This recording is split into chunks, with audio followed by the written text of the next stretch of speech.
I don't never get tired, word to Kevin Gates. All these moves we make and pray we get to walk through heaven's gates. Money. You're locked in with Atlanta's hottest hip hop station. The Hype 87.3. I was trying to match your fly being silly over here. You feel me? I had to go ahead and the Hype. I love it. I love it.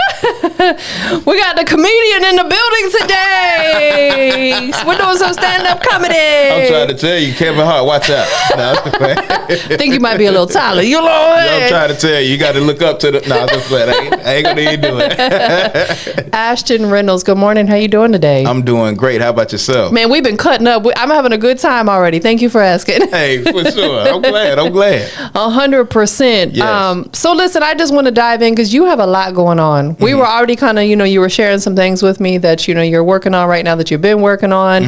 You've been in your television, radio, film, live hosting for over a decade. Yes. Let's talk about that. Which one of those platforms has challenged you the most? Ooh, I would say live hosting, because when you walk on the stage or when you're about to hit the record button, as you did right there, the thing that they're waiting on is an expectation of your excellence that you have been presenting either through reputation or from your previous work, or they just like, who are you? What is it that you're up there for? And all of that good stuff. So live hosting, you got to break the ice. Live hosting, you got to be the facilitator of the fun. You got to be the most informed one. You have to be able to entertain if the main event isn't ready. All of that good stuff. So it allows for you to use all of the talents at one time and just make sure that everybody's having a great time. Absolutely. It does put a little bit of pressure on you. Yeah, but 100%. I love it, though. I love it. It's challenging, and I love a good challenge. Even though sometimes my heart will be racing, butterflies in my stomach, but once you kind of get into the groove of it, you're like, man, I'm loving what I'm doing. So for people who don't know, what type of events are you hosting? I'm hosting radio events, television events, live performance events. All of that good stuff. For any age group, I have the seniors. I got to give a shout out to Randy Weathersby for connecting me with that. He holds a phenomenal tribute series that allows for the seniors to go down memory lane. So I'm blessed with the opportunity to host those. Of course, the gospel shows, me being an ordained minister as well as one of the dopest freestylers you'll ever hear. I'm not tooting my own horn. I get that a lot. Just being able to, host on radio to where you have a platform where you can speak to people that won't be able to see you, but they can hear you on whatever platform. It's just amazing. Got to give a shout out to Penny Rogers. And I love giving people their flowers and their shout outs, because paying it forward and paying it back are two of the things that I always pride myself on doing. Yeah. Like even with the music, got to give a shout out to my brother Billy Vetti, who we was talking about before. Shout out Billy Vetti. Shout out to my brother. Because even though we ain't as tight as we once were, we still are cool, and that's my brother. Yeah. And the things that he's taught regarding the professionalism within the music, the professionalism in general, always showing up, being able to keep working, keep doing this, keep the drive and all of that. It's so many people that have played a major part inside of crafting the thing that I do. And I just love paying it forward and being grateful. I got to give thanks to the Lord himself. Absolutely, because we get our blessings from God, not man. For sure. And I feel like when we are out here genuinely, like you said, paying homage, showing love, that's when you're going to be blessed in abundance. That's how we should be treating people. Most definitely. If you're proud of someone, tell them you're proud of them. Let them know. If you like their music, tell them, man, that's a nice song. That's a dope record. Like, stop, people be holding it in. They're like, oh, I don't want to congratulate him for what? Why not? I'm trying to tell you. I mean, it costs you nothing. Cost you nothing. All you did was paid attention.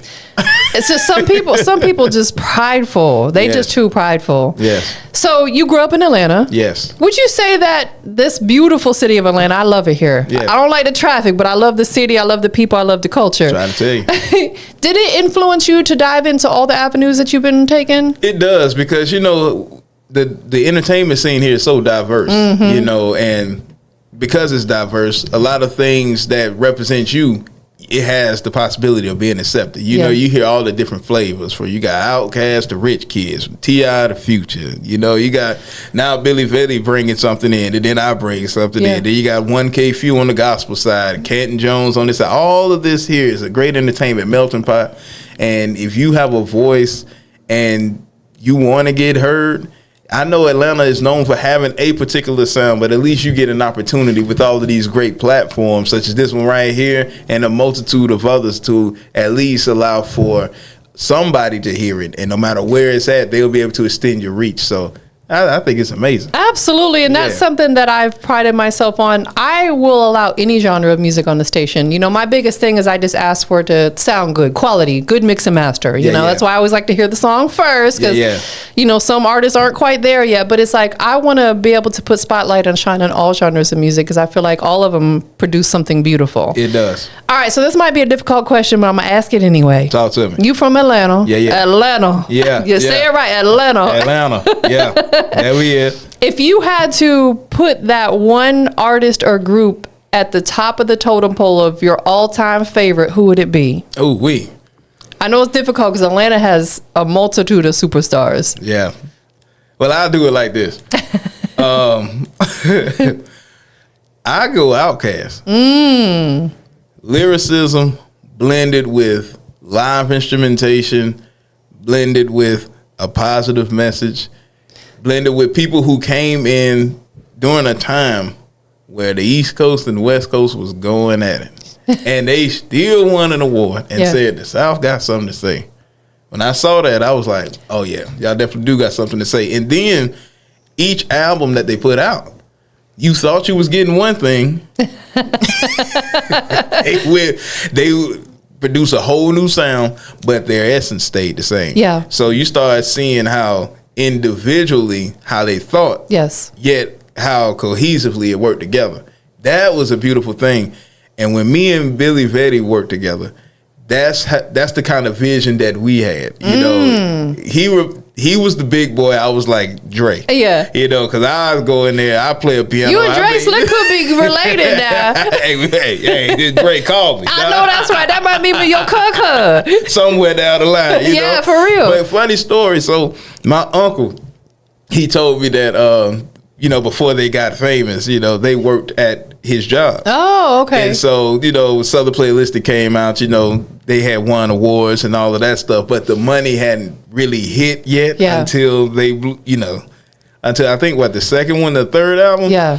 After that, he said that they were supposed to work a shift. They didn't come. I don't blame them. They're like, sorry, not sorry. Deuces. So they tried to do something. So every time I see him, I say, they chose to do something, you man. No, that's facts. Listen, I don't blame them because they worked hard to get to where they were. And one of my first interviews that I did when I moved to Atlanta, I got to interview the late, great Rico Wade, long live Rico Wade, the founder of the Dungeon family. Yes. And I remember asking him during the interview, like, you know, because, you know, obviously Goody Mob and Outkast and the list goes on of all Future, you know, a lot of the artists that came from that Dungeon family era.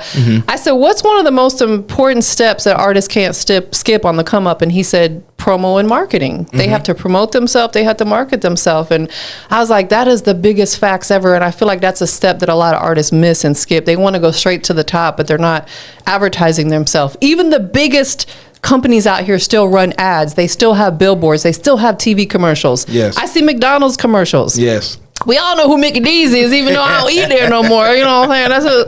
But it's like, we as an artist or as myself as a radio personality podcaster, we have to constantly promote ourselves. It's so important. Most definitely. And that's why when we started talking and I saw actually the ad on Instagram, I was like, you know what, it's time for me to get back and, you know, actually be interviewed, because being in your seat all the time, I'm like, man, there's a lot of stuff that I actually do. And we got to, you know, if you have something going on, it has to be shared. And it's amazing to see other people who have platforms that's willing to allow for you to share. So I should say that to say thank you so much. Of course. No, thank you. It's honestly, it's artists like yourself and entertainers, you know, that come through here that really keep me going. Because if it wasn't for people like you, this wouldn't exist. So thank you. Hey, no problem. So you're known for blending, of course, professionalism. The professionalism, top notch. The communication has been amazing. Thank you. If a lot of artists could follow in his footsteps, that would be great.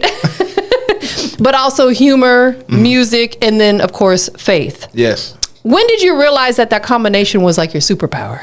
Oh, you got some great questions. Good God almighty. Well, I actually realized it, I want to say last year, where I really was able to just own the fact of who God created me to be. Yeah. It allowed for me to eliminate the brand thinking, because God did a work that allowed for me to be able to change and be who he called for me to be, so that way we can stay connected. Yes. And allow for people to see him through me, allow for me to be a representation of him. That's a real work. Yeah. So I had to actually accept the new that he had already presented for me to be able to take and partake in it.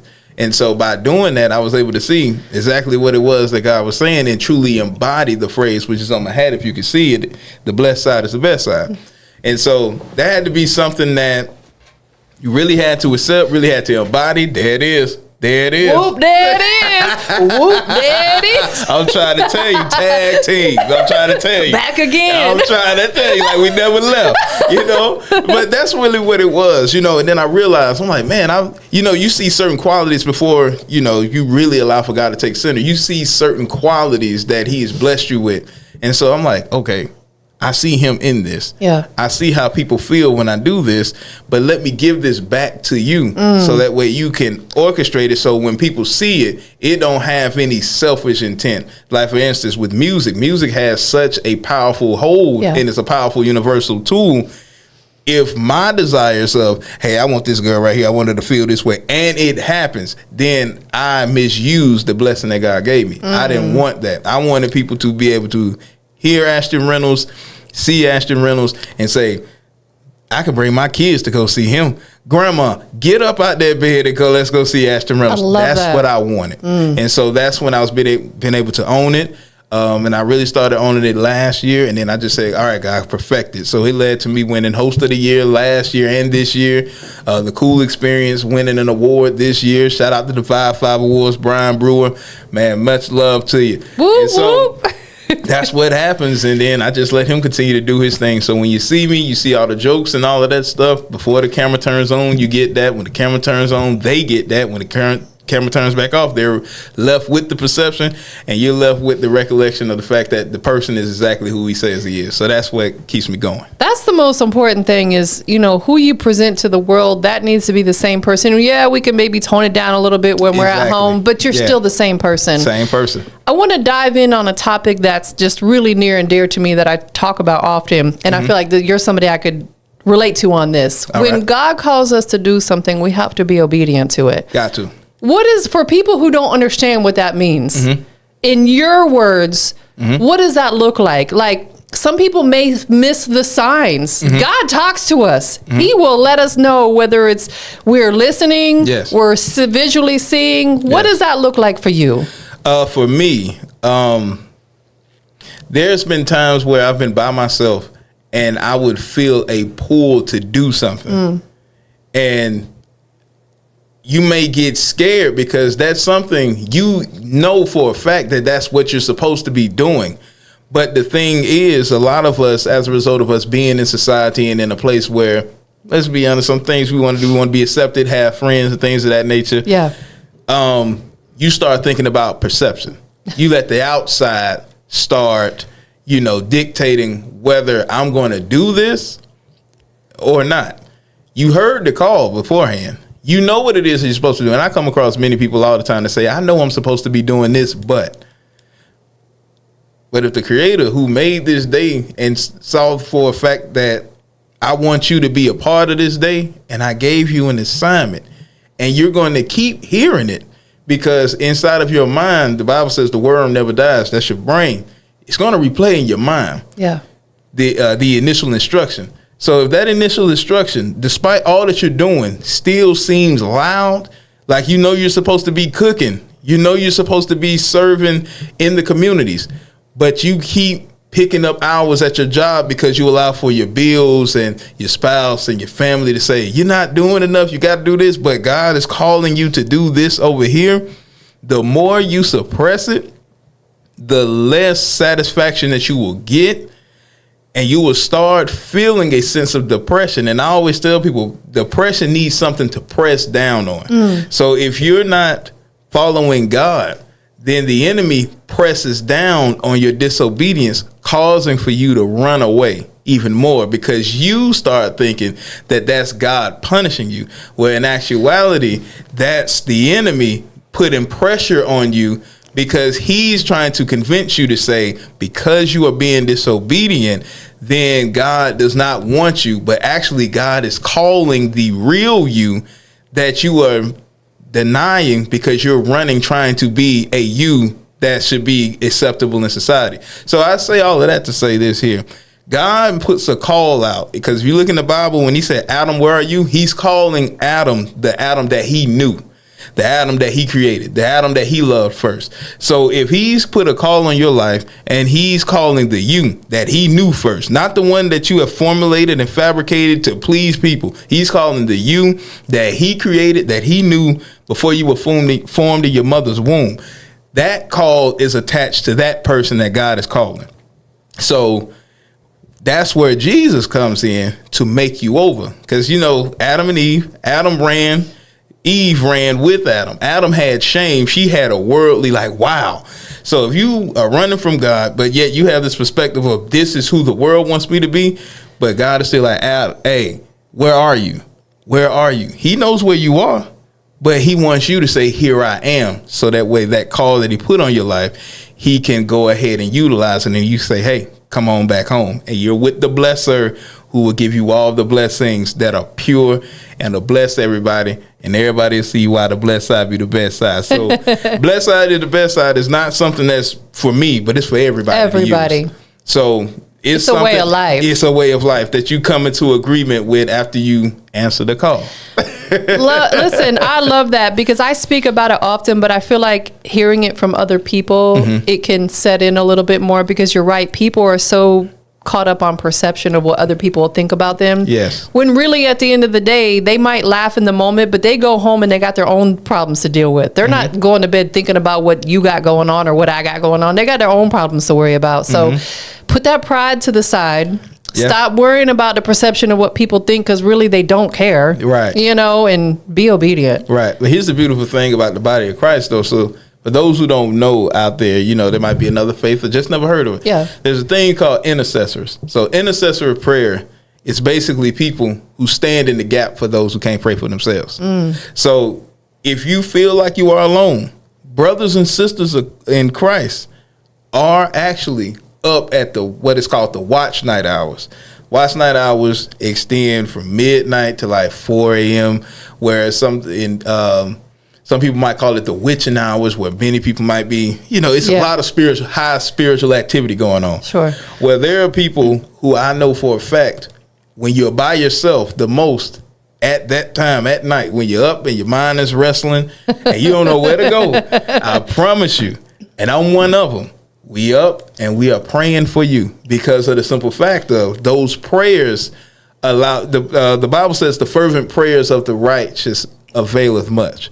The righteous are the children of God. If you are a child of God, God takes care of you. He gives us an occupation to love our neighbor.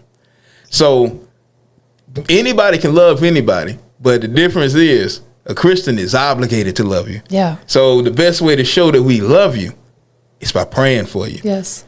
Being kind to you. All of that stuff. So when you come into contact with us, they're supposed to feel him. Yeah. Because it's supposed to feel different. Because the Bible calls us peculiar people. So in a world that is doing a lot, going through a lot, everybody's going through a lot, just like you say, the thing is, 2 Corinthians 1 calls God the God of all comfort. So the way that we're able to pray for other people, and anybody can be able to do this. Yeah. And it shouldn't just be on just the pastor. It's for anybody that's walking. The best way to do that, God, take this. It's in his hands. He's going to do it, and he works immediately. And then that's one thing that people have to understand. As soon as you ask him in his name, he works immediately because he understands he got to snatch you out the snare, out of the hands of the enemy quickly. So he does that, and then now you serve. Because he's going to take it, feel you, now you serve. Because he's what you call the well that never runs dry. You say you drink, you will thirst no more. You hunger no more. So he's going to fill you. He says grace. He'll fill you with his grace, which he said is sufficient and is made perfect in your weakness. So therefore, you will continue to be able to be a blessing as he blesses you, and then vice versa. The people are supposed to bless each other. So it's a recurring cycle of love that's supposed to take place. So never feel like you're alone, great people. Don't do that. Absolutely. And, anytime that I may have a bit of, like, whether it's a slight confrontation with somebody, and I'm not the instigator of it. I'm not saying I'm perfect. Yeah. Rather than going back and forth with that person or going online and exposing them and bashing them, I pray for them because they're going through something. Yes. They're going through something, and I just happen to be the person that they're taking it out on, and it's the same thing. Like I said, the traffic drives me crazy, and people be cutting you off. In my mind, I'm like, maybe they have an emergency. Maybe they're just having a rough morning. Like I always try to pull the positive out in every situation, and you got to pray for people. Even if you don't know them. I'm telling you. Even if you don't know them. I'm telling you. So you're a 2-time host of the year winner, 24 and 25. Yay. Hey, y'all clock that. Clock it.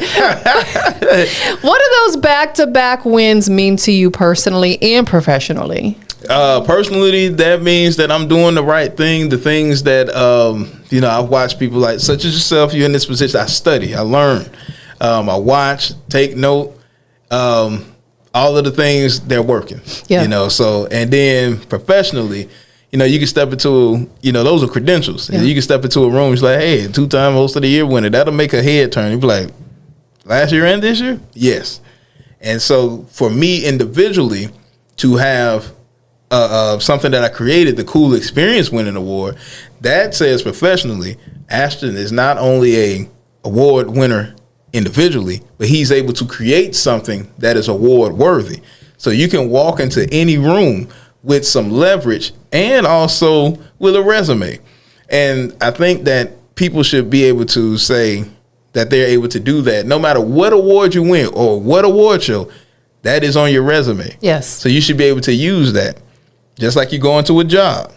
I don't even care where you worked at in 2015. You gained some type of experience. So in 2025, you might not have been able to use it for 10 years, but 2025, you're like, well, I did do this. And you're able to pull from that because you will never forget it. Only thing you're going to do is perfect it. Yes. So that's how it does. No, you're absolutely right, because let's be honest, a lot of times people want to know our credentials before they put us in a position. Like, what have you done? How have you helped other people? How have you impacted people? Yes. Like you said, it's like your resume for the music industry. It's funny that you said that, because just last night I created a pitch deck of like all the notable people I've interviewed over the last 15 years, notable people, including Andre 3000, who came to one of my showcases years back. And because I don't usually brag about that stuff, but some people want to see that. They want to see it before they work with you. Like, what are your credentials? What have you done? So I was like, you know what? I've never really put that together. It's on my website, but like I put together like a pitch deck. That way, if somebody wants to know, boom, I got it. We want to stay ready. We don't want to have to get ready. I'm trying to tell you. It also helps you speak too. It helps you when you get inside of those rooms. Yes. When somebody asks that tough question of what can you do for us? Yeah, you got that whole reference point right there. Definitely. Yeah. So winning the 2025, and hopefully I'm saying this right, Vibe Behind the Scenes Creator. Vibe, yeah. Okay. Yeah, it is. Vibe 5. Okay. Behind the Scene Creator of the Year. Yeah. And I feel like that recognizes a lot of what oftentimes people don't see. They don't see the behind the scene works of everything. There's so much that goes on behind the scenes. Right. What would you say is like something that goes on behind the scenes for you that your audience may be surprised to know? Man, a lot of prayer. You know what I'm saying? A lot of prayer, a lot of ministry work, a lot of working on myself. You know what I'm saying? So that way, when I'm here in front of the camera on the air, you get the results of the work that was put in privately. Yes. Also, a lot of basketball playing. You a hooper. Oh, man. Check out my Instagram. Look, y'all follow me on @BlessedCoast, BlessedKoast. You'll see some Harlem Globetrotter type shots. Because when I was younger, I wanted to be a Globetrotter. So I was like, man, let me try some of these tricks and stuff, as I was playing. And now shout out to my brother. He took the hoop dreams further. He's a pro player now. So just to see that, and he's actually about to graduate college as well. Amazing. Just seeing all of that. So I do a lot of investing. I love investing in people because I don't look at people as transactions. I look at people as resourceful. Yeah. All you need is a seed. So I like to invest in ideas, utilize my platforms to say, hey, you got this talent? Well, come over here. Because I want people to see the talent that's around me. Yes. Because as I elevate, there's a vacancy. So if you're able to vouch for somebody, they can fill that vacancy, and the excellence never diminishes. And then you get to get other excellent people in other levels that they're needed at, and the cycle continues. So it's a lot of prayer, a lot of positioning, a lot of planning, a lot of networking, a lot of, like I said, a lot of basketball playing, all of that good stuff. And just being out in the community. I take a lot of walks. I do a lot of stuff on social media, that a lot of teaching the word of God and all of that good stuff. So, hey, and drumming. Okay. Playing the drums and all of that. You play in the stuff. church? Play in the church. Play with about 5-6 other bands. That is amazing. Yeah, so there's a lot of side missions. I call them side missions. I have a great time with it. I love that. I heard one thing you said that stood out to me. You said you take a lot of walks. Like, that's something that's near and dear to my heart. God gave us so many beautiful gifts. We have to get out there and enjoy them. Yes. Like, I love going to the parks by myself. Yes. I don't even like walking necessarily with other people, because that's my me time to like just breathe a little bit. Yes, just breathe. Look around. Yes. Turn the social media off. Sometimes Correct. turn the TV off. Because sometimes it's a lot of things inside of a system. Systems always update, and the updates that you download inside of your mind, inside of your heart, can really mess with you. Yes. And if you just turn them off, go outside, marvel at the craftsmanship of God, look at the trees, look at the sky, look at your family. Man. Enjoy life. I'm not talking about life that you can manufacture on the apps. I'm talking about real life that many take for granted, that the word says is but a vapor, which means that you could be here today, gone today. You know what I'm saying? You are absolutely right. Like, I feel like the only guarantee in life is we all will check out at some point in time. Mm-hmm. We're all going to transition. We just don't know when. So it's like, while we still have breath in our body and we have life in our body and we are here, you have to enjoy it. Enjoy it. That's why, again, goes back to we have to pray for people, because I see, and I'm sure you do, a lot of people who are absolutely on the wrong path. They're out here doing bad things. Yes. We're adults. We know what's right from wrong. Yes. Yet they choose to do wrong. And I feel like it's because they need prayer. They need Jesus in their life, or whoever their higher power may be. We just got to continue to pray for those people. You will be amazed at how many people I come across. The LGBTQ community. I come across the gangbangers. I sit down and explain to them why God looks at what he looks at. Not me. Yeah. Why he would look at it. Because in the spirit, what takes place, that makes you get to the point of accepting this as your reality. Yeah. God sees it before it happens. He'll send somebody to give you a message before it happens, but because the enemy will try to get in your ear and be like, man, he just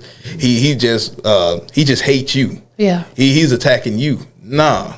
As we see in the spirit, because when God reveals something to somebody about somebody, or he reveals a future event that's about to happen, that's something that if you operate in the prophetic, that joint there affects you first. Yeah. Because it's a sense of sadness. It's a sense of like grief. You be like, Lord, please don't let this. But when I sit there and I watch people and you ask their reason why, and you hear the story that led up to it, and you be like, there it is right there. Were you afraid to go back to address that issue so that way you can be free from it? And a lot of times people are. Yes. They're afraid to go to that place right there. 100%. But God is with you. If God say, I'll never leave you nor forsake you, when you go to that place right there, that served as the turning point, he leads you. Psalms 18 says he leads you to destroy your enemy. That right there was the enemy right there. But you keep running away from God, where God's trying to lead you right here. He said, come right here. I'll get through it. You can't do it. Right. I can. Lean on me. It's gonna move. It has to move because you got all authority. So that's the thing. And when I see the tears fall, all of that stuff, I say, listen, we gonna stay right here. I don't care about what you did before you got to me. Right. You may leave. You may take this information that I'm giving you. You may not. We're not here to judge anybody. Exactly. I'm just here to let you know, I understand you. He saw it. Here's a solution. Take this. Meditate on it. Think about it. But know that you're not alone. Because I'm not going to give this to you and let you walk alone and think you can handle it yourself. No. Call me. Use these resources. Yeah. Otherwise, it's going to would it get you by yourself? You tried to defeat it for so long, and somebody might be listening to this and they're like sitting in this situation right here where they're in a situation where they feel alone. That's what the enemy wants. Yes. But God said, I'm with you. An idle mind is the devil's playground. There you go. So if your mind is idle, it's not focused. That's why it says take every thought captive. So that means that if God is sitting right there and a thought that's unlike him come to your mind, you gotta arrest that. Yes. So that way it doesn't get a chance to grow. And honestly, let's be real. A lot of the things that we worry about never even happen. Exactly. There it is. Like, there it is. My entire life have been an overthinker, and it's something I've really been working on. Mm-hmm. I've been that too. I've been there. I honestly, and I haven't said this too much publicly, but I would say in the last month of 2025, maybe early December, late November, God spoke to me so heavy, so heavy. And I had this major epiphany, and I'm getting emotional thinking about it because I had kind of a rough year, 2024, when it comes to dealing with people, because I felt like it was a lot of the wrong people that were crossing my path that was really stressing me out. And I was going down these ugly rabbit holes, and God told me, you need to stop. At the first sign of a red flag, just cut it right there. Yeah, got to. Don't keep going back and forth with them, because now it's going to stress you out for the rest of the day and maybe even to the next day. And that's what was happening. I would go to bed thinking about what happened, trying to dissect it. Since that point, now when I feel like at the first sign of someone kind of giving me a little bit of a red flag, I just cut the conversation right there. So I'm here to say this. If we are conversating and I stop talking to you, it's for a reason. Don't keep trying to come back and forth, because I'm just not going to go there no more. It leads you down this ugly, deep rabbit hole of something that we don't have any control over anyway. And that, I'll piggyback on that. If she cut you off, don't get mad at her. Assess the situation. Think about the reason why. Play it back in your mind. Exactly. So that way you can be like, okay. Oh, have that moment. It's how I spoke to her. Yeah. I'll just give you a quick scenario without even calling this individual out. I had a scenario where somebody was trying to book with me, and they were very like a smart aleck, is the old school saying, and right. They just kept, and it got to the point where they called me some of the most degrading names, and I never met this person. It happened all on social media. And looking back in hindsight, there was a point in that conversation where I should have just stopped right there, because there was a red flag of something that he said and how he said it. I should have stopped right there. But I always try to give people the benefit of the doubt. But it led me down to the point where he was threatening me and everything. Wow. It was bad.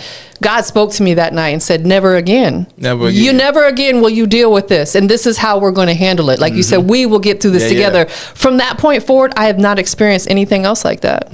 All glory to God. There it is. Thank you, Jesus. Hey, there it is. There it is. Most definitely. So I want to kind of take it over to a personal side. Let's do it. You lost your mother. Yes. My condolences. You said 2015. 2015. How did that time in your life impact you, shape the man, the leader you are today? It made me get serious about it. That's what it really did. It made me get serious about it. I'll never forget the day when, like I say, Billy Petty, he's a part of my story quite a bit. Yeah. He came to my house and I told him, and he broke down. I hold Billy in such a high regard because him and his family opened up the doors for me and my brother. We needed clothes, we needed food, we needed a place to stay, just to laugh. Yeah, you were a teenager. Yes.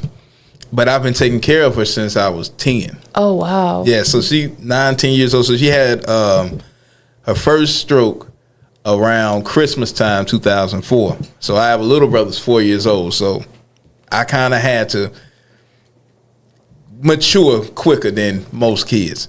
But that's why also I laugh a lot and all of that stuff, have the comedic timing and all of that. And that's where also my skills and stuff developed, the freestyle, all the entertainment skills, because when my mom was alive and going through this stuff, just wanted to keep her happy, keep the house lighthearted, despite all of the stuff that we're going through. And a lot of things I had to navigate firsthand, didn't have a rule book, a handbook, or anything to help guide me until I picked up the Bible. And when I picked up that Bible, I was like, oh, so I was feeling this. That was it right there. I was feeling this. That was that right there. I was feeling this. You had an answer for that right there. It made me have to really put the word into action. Yeah. Because at my life at that point, it's kind of like, when Jesus was on the cross, he was between two criminals, and they were arguing amongst themselves. Nobody spoke to Jesus. He was sitting there silently. A lot of times when we go into situations, Christ is there, but you didn't call him. You didn't say Jesus. So you're not going to get a response from him. During that time, I said it with my lips. I was like, oh, God got me. But I never called him into a situation. So a lot of things I felt firsthand, and I was leaning to my own understanding to the best of my abilities. And people on the outside would be like, Ashton, you did an awesome job. But I'm like, my younger brother, Will, Billy Vetti, I got to give a shout out to Alan Wynn, Ronnie Thompson, my church family at Living Faith during that time. They were very instrumental. The church mothers there, everybody, they were very instrumental in ensuring that I didn't deviate, I didn't lose myself. And then what they instilled in me, my mom and my dad, Yolanda Reynolds, my mother, Sylvester Reynolds, my dad, what the intangibles that they instilled inside of me, I just leaned on that. So that's why I never lost my mind. I had to keep focused and all of that good stuff. When many people they thought I was going to go off the rails. I was like, no, how they taught me. Yeah. And then because my mom had told me one time, this was before she had the stroke, she said, Ashton, one day I'm going to pass, but God will always be with you. And I held on to that. And so after that, God had a way of bringing me to this point here. Yes. Because when I was a kid, I'd be in Greenbrier Mall standing up 3-4 years old. Do you know Jesus? And I'm just saying it. And I didn't know that at that time that was preparing me for all the things that I wanted to do, because I had a list of things I wanted to do before 30. I want to be known for basketball, be known for this, be known for that. And God took all of that and put it under Blessed Coast. Yeah. And Blessed Coast, out of that, birthed my ministry, which is the Cool Experience. And it's funny, the things that I was good at, people know. The basketball, the rapping, the hosting, and now ordained minister. And I was like, wow.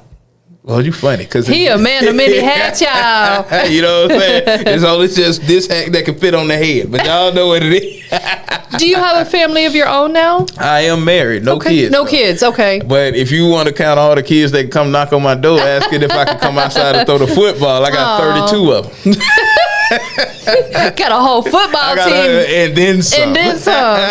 That is beautiful, though. Yeah. I feel like that's what we have to do is everything that we go through in life, we have to pull the positive out in it. Even if it's losing a mother, or losing a loved one or whatever it is, losing a job. Yes. We have to pull the positive out in it, because I feel like what we focus on is what comes to fruition. There it is. So if we focusing on negative stuff, stop wondering why you're surrounded by negative energy. There it is. And if you feel that negative energy, sometimes it's okay to leave people, places, or things right where they are unapologetically. You got to. Unapologetically. You got to. So you hinted at some new television projects. Oh, yeah. What can you share about what's coming next? Oh, I can share a lot. I got a book coming out, great people. It's called Good Isn't Good Enough, The Poems and Private Life of Ashton Reynolds, where I get a little detailed, but every chapter starts off with a handwritten poem. Good Isn't Good Enough is a statement of saying that if you would have met me during that time, basically you would have been like, man, Ashton's a good kid, but me and God wasn't on good terms. Yeah. So according to the Bible, and it's because I wanted people to, say that. But the Bible says if you receive judgment from the people, you got your reward. But Jesus is coming quickly with rewards. So the rewards that he has for me, I already, I'm not going to get those because I got what it was I was looking for, which was people's the acclamation from the people. Yeah. So that's where that came from. That's coming out real soon. There was a show that we did on the internet. Got to give a shout out to 1313th Disciple. We had a show called Kingdom Building ATL, highlighting all of Atlanta's gospel artists. Okay. And it was on YouTube first, and we did it for 3 seasons. Got picked up by Holy Culture TV. The Cool Experience over there on Preach the Word Worldwide Network. Shout out to Miss Marilyn Todman and Bishop Charles Todman. They entrusted me with their platform. When we first met, they how I got on there was they had this deal that they was doing. Anybody who has a show, television show idea, come through here. We'll do 6 months free with the sponsors and all of that stuff.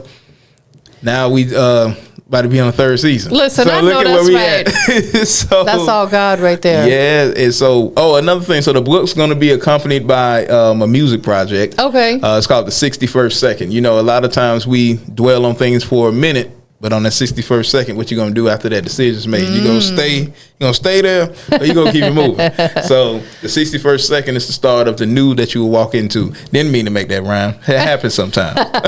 Here, MC, y'all. So, but that's what it was, and you know, that's a lot of stuff that we got going on. Got a transportation business now, all of that good stuff, and I just utilize, just like how the song that I sent you, that was off of a project. I basically like to use music as a resume, showing you what I can do, and then after that, they're like, "Oh, you can do that." Then I know, yes. So I got a official 2-disc project that I'll be coming out with, and I'll be sharing that as we get closer. But I can tell you this: it's gonna have one side rap, the other side showing you what the drums can do. Oh, that's hard. So it's gonna be hard. Yeah, it's gonna be amazing, but the way that it's going to be laid out in the story that each album will tell, it's going to be awesome. I'm looking forward to it. I think we are too. So before we listen to the song, if you could leave our listeners with one thought today, what would it be? Hey, all things will work together for the good of those that love the Lord according to his riches and purpose and his will. Like you said, you know, I lost my mother and things of that nature. A lot of mistakes I've made in my life. But look at where I'm at now. Yeah. You know what I'm saying? I love the Lord. He loved us first. So that love right there, he's not going to leave you in this place. He doesn't want you to stay in that place. So what he wants to do is lead you up out of the place after you allow for him to come in. So if he comes into it, he's saving you. But if he leads you out, he's your Lord. So therefore, the Lord and Savior Jesus Christ, he has a plan to prosper you before you were even born. Bad company corrupts good behavior, though, great people. And as a man thinketh, so is he. So you got to watch your thoughts. Take those thoughts captive to Christ, who's leading you now. Yes. So that way you can navigate this thing and let everybody know that the blessed side is the best side, all right? The blessed side is the best side. Straight up. And if you need somebody to talk to, I'm here. And I'm not just saying that on camera. I say that every time I post a story on Facebook or teach, I'm here. So let's do it. So with that being said, if somebody does need someone to talk to, or maybe they feel like, can you pray for me? Yes. Where is the best place for them to follow you and reach out to you? Reach out to me on Instagram at Blessed Coast, BLESSEDKOAST. It actually is an acronym. Stands for Bible Lifts Everyone's Spirit, so everyone decides. Kingdom overrules all standing temptations. During the time that my mom was passing, that's where the Lord gave me all that. Yeah. So also official cool experience, because the cool experience, Christ only operating leadership experience. When you come into contact with me, this is what it feels like right here. When you have somebody who's actually led by Christ, actually set and stable inside of the word, understand the holiness aspect, all of that good stuff, and just want to present it to you wrapped up in this thing called love. That's what we do. Yeah. So you can reach me there. You want to email me at officialcoolexperience@gmail.com. If you need to talk to me on the phone, listen, I can give you out this number. It don't care. 470-507-6337. Come call the kid, because I'd rather for you talk to me than for you to have the enemy talk you into doing something that you may not be able to come back from. Man, so that's beautiful. Thank you. That's beautiful. Who do you want to give thanks to that's been really just loving you and supporting you through your journey? Oh, my wife. Shout out to wifey. Yes. To Kaya Reynolds. Listen, my wife is so incredible. We grew up together. Okay, that's beautiful. Yeah, we grew up together. So I married my best friend for sure. So I know that's right. Yeah. I know that's right. I know that's right. Listen, marriage is amazing because you actually got to see how God works. So we done been through the highs and lows, but through the course of that God strengthened my faith, strengthened her faith, and because through marriage, He sees us as one. So if there are things and habits that we once had individually before we got together, He laid it out on the table. I said, oh God, I thought I was done with that one. but it's amazing. We laugh all the time and stuff like that. My brother Ashton Reynolds, my parents, of course, Yolanda Reynolds, I know she passed, but I'm so grateful for all that she instilled in me. My dad, he's still here. Appreciate all the support. All of my musician friends. I lost my godmother, Lady D. I got to give a shout out to Lady D. She passed New Year's Eve. But the start in the music industry to be introduced as Ashton Reynolds, the drummer. She was one of the integral pieces to do that. And she said, Ashton, I may not be your mom, but I can be your godmom. You can't be my son, but I can be your godson. And the love from that she always expressed, and we laughed and joked. And, she unexpectedly went home, but God knew what He was doing. And to her family and friends, immediate family and friends, I am constantly keep you all in prayer. So I'm just grateful. It's a long list, a laundry list, but great people. I'll be here all day giving gratitude, but you know who you are. Billy Vetti, I've been talking about you throughout this thing. I love you, brother. So proud of what you've been doing, and I look forward to what it is that you will be doing in the future. So. Yeah, for sure, man. Shout out to Billy Vetti. That's the homie right there. Yeah. So we've got this single that we're going to check out. It's called Here I Come featuring B. Hammond. Yeah, shout out to Brian. I'm sorry. Brian Hammond was very integral at 25, actually teaching me what grace was about. So this song, Here I Come, it's pretty much allowing for me to blend the sounds as well as the truth. And it was basically about the fact of how the love of money. We know money is a tool.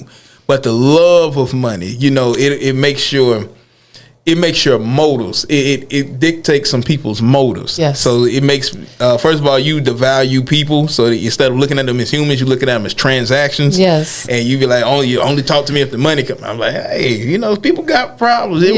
People are more resourceful than you think. It might not be of monetary value. So if that's leading you, I'm telling you, you're being misled because, after a while, there are some things that you're going to be trying to get that money can't buy. I feel like people will sell their soul for a little bit of money. They're out here robbing and killing people for money. It's just it's insane.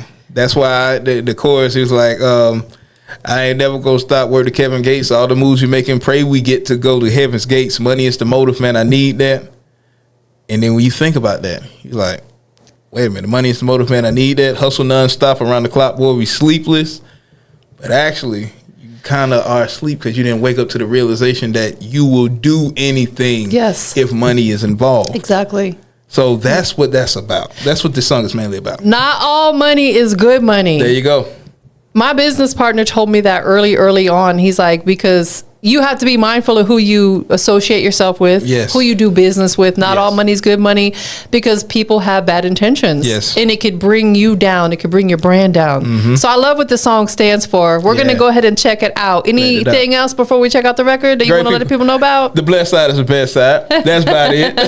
Straight like that. Introduce the song for us. All right, great people. Y'all are tuned in to the Hype 87.3. Y'all always listening and locked in to TampaMystic. You is accompanied by the homie, the one and only Ashton Reynolds. And right now, what you about to hear is Here I Come, myself featuring Brian Hammond. Let's get to it. Y'all stay tuned. Yeah. You're locked in with Atlanta's hottest hip-hop station. The Hype 87.3.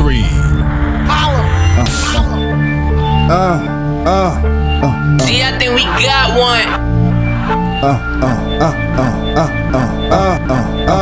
I don't never get tired, word to Kevin Gates. All these moves we make and pray we get to walk through heaven's gates.